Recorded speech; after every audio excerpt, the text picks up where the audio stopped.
What's going on, Reject Nation? It's Greg Alba here. And I'm John. So we are filming this on Christmas Eve. John and I watched super late last night Netflix's Bright. That's right. And we thought we'd do something a little bit of a different type of video here. A while ago we did a reaction to the Justice League early reactions. People seem to really like us going over that and hearing their responses. I thought, like, you know, we really love being on the Stardust app. There's a lot of people we follow over there. So right now we have this 6-minute cut of Stardust reactions, which we haven't seen any of. I mean, mine's included in here, but I haven't seen anyone's. I haven't heard the Rotten Tomatoes consensus. I haven't heard a single review or opinion on the movie. I don't know what anybody else thinks. So we thought we'd do a reaction to everyone's opinion on Bright on the Stardust app. So we get a bunch of early reaction responses, and then we'd hop into our non-spoiler review right afterwards. And then on a separate video, we'll do a little spoiler talk, because my issues with the film, I would have to kind of talk about spoilers in order to really explain it, of why I don't give it a full recommendation. Anyway, let's check out these early reactions.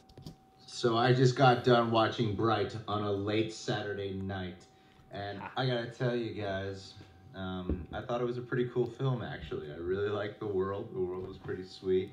Will Smith was cool. I had some issues with the finale, that's for sure, but overall, I'd say that I enjoyed a solid 85 to 90% of it. It was a lot better than I expected it to be, and Joel Edgerton was great, and there's some kick-ass stuff in it, man. It's a cool movie. Guys, so I watched Bright earlier today, and I really liked it. It was far more sort of cop than I thought. David Ayer. I would have liked a little bit more fairies, a little bit more about the different species and stuff, but I really enjoyed it. There were some moments I was like, oh, I hate them all. But you'll know what I mean when you watch it. Do recommend it.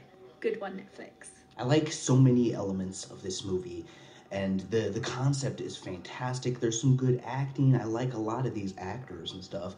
But ultimately, the movie is just okay. You know, it's decent. It's not great. It's not terrible. But I really was hoping for more out of everything that we had in this movie, ultimately. I would watch a sequel, you know, if they fully capitalized on the potential, but that's just, this one didn't, unfortunately.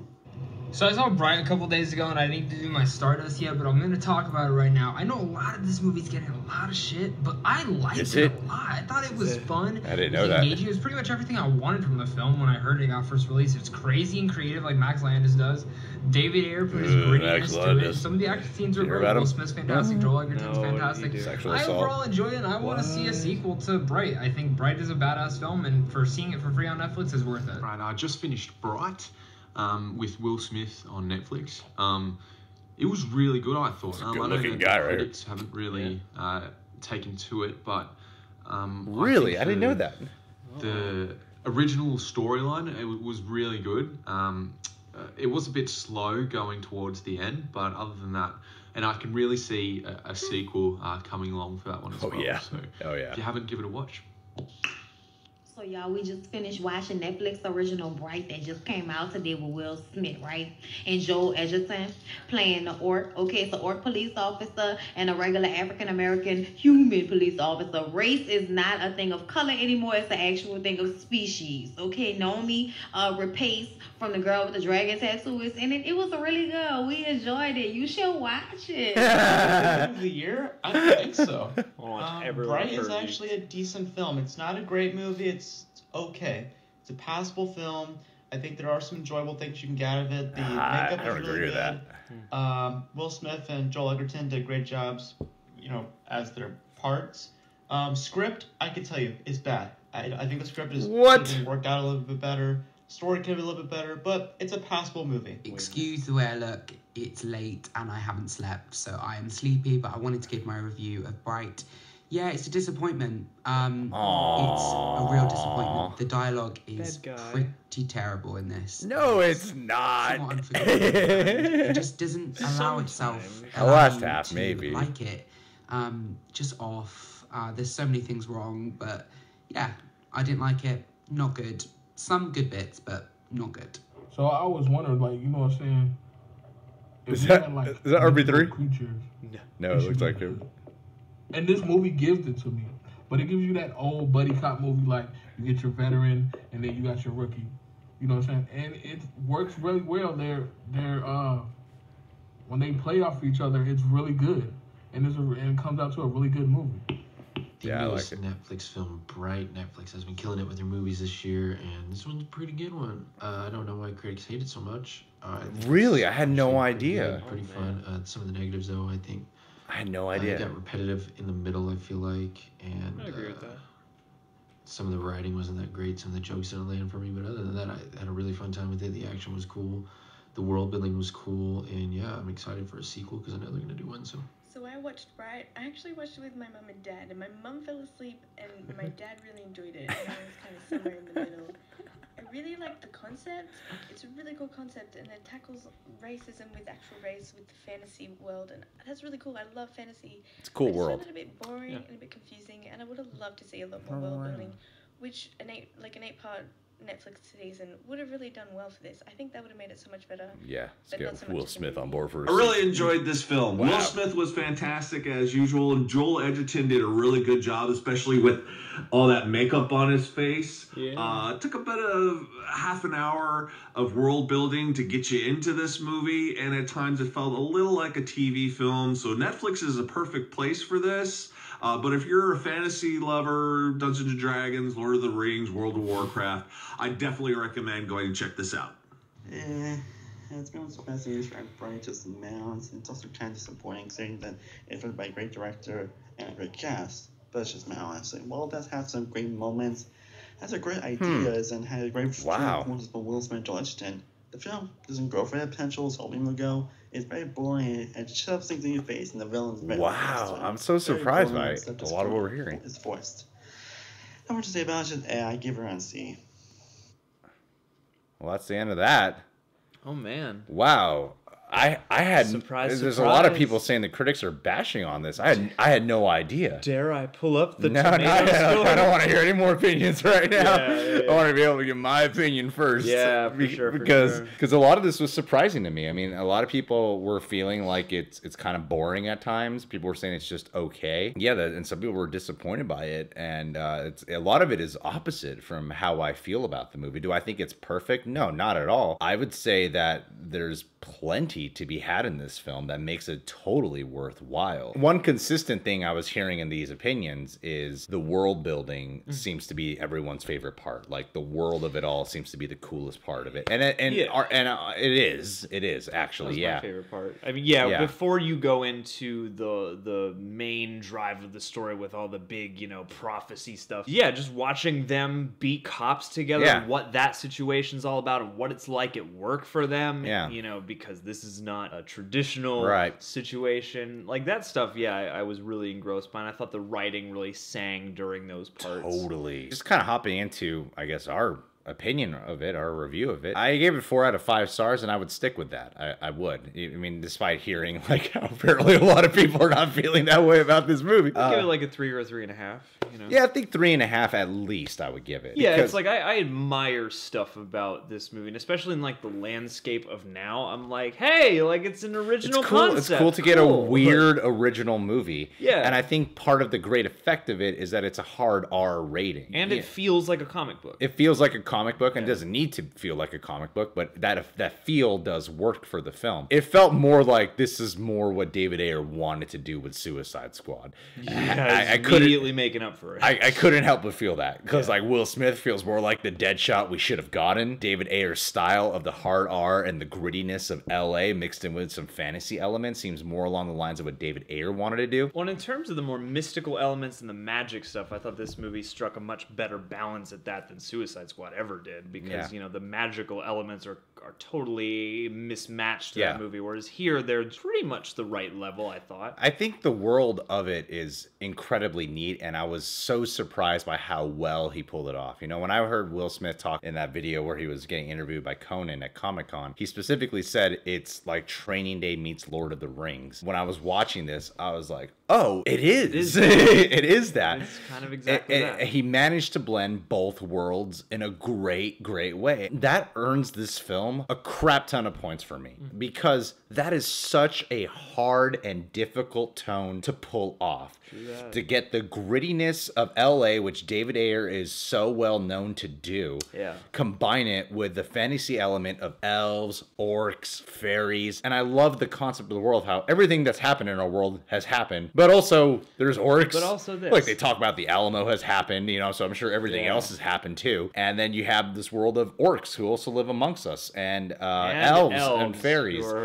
And rich. And the concept of brights, of how brights are these special beings that are rare that can wield wands, and wands can do these incredible magical things. It was so neat to see, and also to have like the hard R dialogue made it cool, because if it wasn't hard R, I think it just would have felt incredibly cheesy, because I think you needed that grittiness of all the F words and the type of raw dialogue that these characters have with each other. This film touches a lot on racism. I thought it was so neat, because you got Will Smith in here as the lead actor, and he's an African-American leading actor playing a cop, and then the orcs, they kind of represent how black people are usually portrayed in movies and TV shows. All kinds of races, but there's specific stuff where you're like, okay, the orcs are kind of played more like the black community in terms of not just real life around the world, but in terms of how you see them portrayed in LA in a lot of movies, especially like David Ayer films too. Community too. Yeah. I mean, those are, the sort of like go-to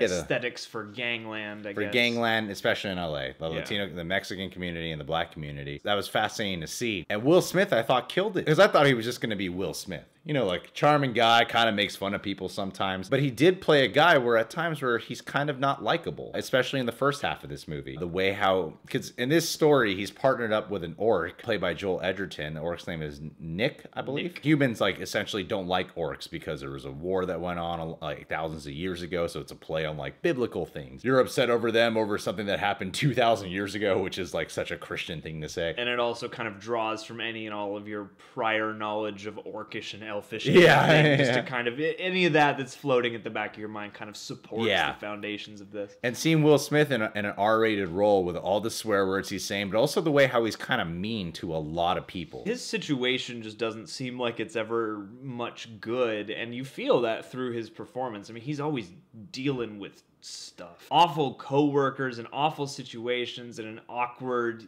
partner situation and all sorts of stuff. The balance between Joel Edgerton's Nick, the orc character, and Will Smith in this movie was great. It's the highlight and the heart of this film is their partnership. Because it is kind of like Training Day in the sense that Will Smith is more of the veteran cop. He's not a crooked cop like Denzel was in Training Day, but he is more of the veteran cop, and he's a cop with a lot of morals despite how he can be an asshole a lot of the times. He's a good cop. He's realistic, but not, you know, and he has integrity. Yeah, he has his integrity. And then he's got this partner who everyone seems to hate, and the orc community views Nick as a traitor to the orc community because he's a cop. The orcs don't like him. Don't accept him because they're like, you know, once an orc, always an orc. Yeah. You know, you'll never really go against your clan. And it plays a lot on how there's racism within the LAPD. You have this orc character who's hated by his own people and hated by the people he wants to be accepted by as well. He's just this really innocent, good-hearted soul, this orc character. Well, yeah, and Joel Edgerton plays him so great, so much sincerity in that performance, man. He's so good. Yeah, he brings a lot to it, and he's able to turn in a great performance through a pretty great makeup too.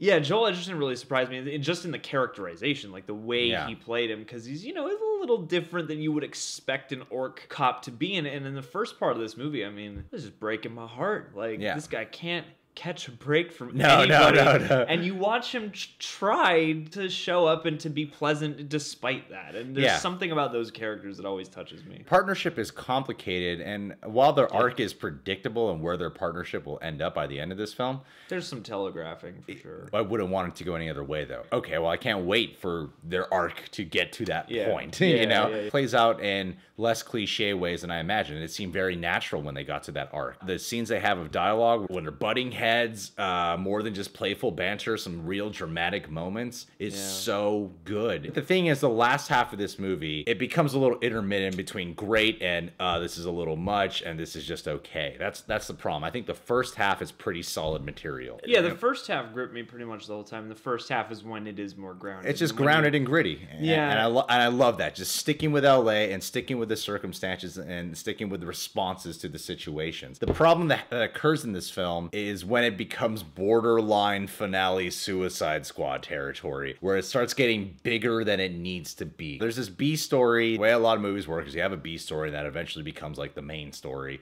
And the B story in here is the Dark Lord with the elves is coming back to regain power over the world. They keep cutting back to building up to this. There's some big bad on the horizon. Yeah, and that I wasn't a fan of. I thought it was too much. I mean, a little bit here and there, having some of that mythology, that's cool. There's some scenes where there's just way too much focus on it for me. I didn't dislike any of the ideas that they had. I just thought that the second half of the movie, I wish would have played it closer to the ground, closer to the realism of the world we had. And not that they went full on Suicide Squad, but it does get to... It gets you fearful that they're going to. Yeah. It kept... There started to become a pattern where it would push me to a point where I'm like, it's getting kind of silly. Yeah. And then it would bring me back, usually. But yeah, there are some parts in the middle where it starts to meander some. It gets kind of repetitive. In this movie, they got all kinds of people coming after them. Yeah, and they're the enemies of everyone. And when Poison's gang keeps busting in with like their machine guns and they're just spraying bullets at everything, like those sequences started to be like, okay, I get it. I still thought it was fun. Like 1,000 of these people. Like, are they just gonna keep producing more and more gangsters? Like, I thought it was fun though, and I thought it was cool, and I like how, you know, you would have the gangsters talking about gang things, and then they would also talk about wanting this wand, and that's integral to bettering their life. That was a moment that brought me back when Poison gives that speech of like, this is why I want that, you're gonna deprive me of that, and I'm like, this is a compelling argument. Actually, the elves in this movie are pretty cool too. I loved how they handled it, because, you know, we've seen Lord of the Rings where the elves are the ultimate warriors and the enlightened ones. The elves are always a little stuck up, it seems. But in this movie, the elves are kind of scary. The elves in this movie are not viewed as the good guys. No, they just live in Richopolis. They live in Richopolis. They all drive Lamborghinis, look down upon people. They kind of rule the world, and they're also lethal. They're scary. No matter who you throw their way, they'll kill them. Yeah. Because they are lethal warriors. So I like that implementation of taking... You know how in like Lord of the Rings we see the elves are the coolest ones with fighting? Well, what if we put them in this world and they're kind of greedy and they have all the power and they're also the most lethal warriors as well? That was a cool element to infuse. Likewise with the orcs as well, you know, because Joel Edgerton's just a good cop, but every once in a while his orc strength and his sense of smell really comes in handy. I love that they kept that detail running, because like early on in the movie there were subtle moments where I was like, is he sniffing stuff? And like they wouldn't even always acknowledge it, but yeah, like that sense of smell motif keeps coming up and you're like, that's a cool detail. The finale of the film, that's where my biggest issues come in, because that's when it gets way too heavily focused on the big mythological stuff. I mean, the mythology stuff is necessary to acknowledge, because you got a whole new world here, so you need to acknowledge it. But building up to big baddie, and a lot of it seems like sequel setup and a finale twist at the end. Was an annoying, predictable thing that I really wish didn't happen. I didn't care for it, and it also seemed like it was convenient for the plot. It takes something out of that moment, because you know it's not gonna go too poorly. And you also have this cool element infused in its world building of the feds, where there's a section in the feds. There's like a magic department of the federal government who like comes in when things really hit the fan. But you got this human character who seems really authentic to this world, and just in real life, like without all the elves and stuff. Like, this seems like a federal type of fat dude with the beard. He just swears a lot. He's really blunt. And then you got this elf character who works with him, who kind of reminded me of an anime character. And I thought their setup and everything was really neat and cool, but by the end of the film I realized they're very inessential to the plot. Yeah, that became an afterthought. They served no purpose other than build up for a sequel. The big intrigue and the thing that was most gripping about it was the blend of real life gangster grittiness in LA combined with these fantasy creatures meshed in. It's when you get all big into the mythology and then exploring that and making the world even crazier and bigger in that retrospect. It's like, think of Suicide Squad when they go all crazy Enchantress by the end. When they're building up that kind of stuff, you're like, oh, come on, man. Just cut.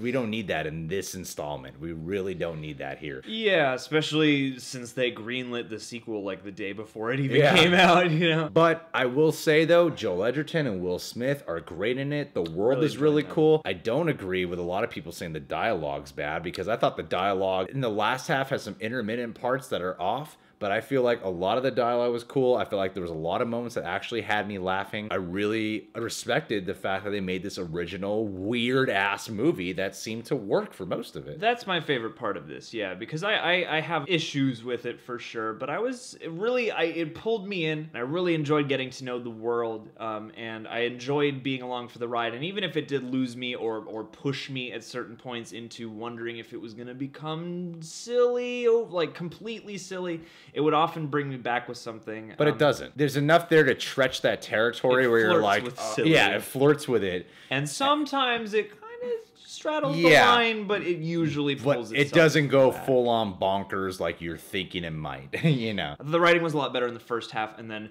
the more pieces started to converge and the more heightened things started to get, I thought the dialogue started losing its flavor, because after a while there are a lot of scenes that are just info delivery system scenes where people are asking very obvious questions and getting very obvious answers. Again, intermittent, so sometimes, you know, the writing and the great moments between Will Smith and Joel Edgerton would come back, and they are the heart and soul of this. Because it doesn't just stop being like having great scenes. It just keeps, the great stuff becomes intermittent. For a made-for-TV movie, it's fantastic, honestly. Yeah, for made-for-TV movie, it's amazing. It's one of the better production valued TV movies. If this was a theater movie, I could see myself having a little bit more problems with it. I'm curious about that. Some things I feel like almost might have worked better for me in a theater, truth be told. Instead of the first half when I was watching, I was going, I wish this was in the theater. I'm kind of shocked to hear that critics aren't liking this movie. I mean, I'm not shocked to hear they're not liking it, but I'm shocked to hear that people are bashing on it. That's what it sounds like when people are communicating to me, that it's this terrible film. I could see you if you don't like it, I would understand it, but it's uneven. But if you're like, it's terrible, nah.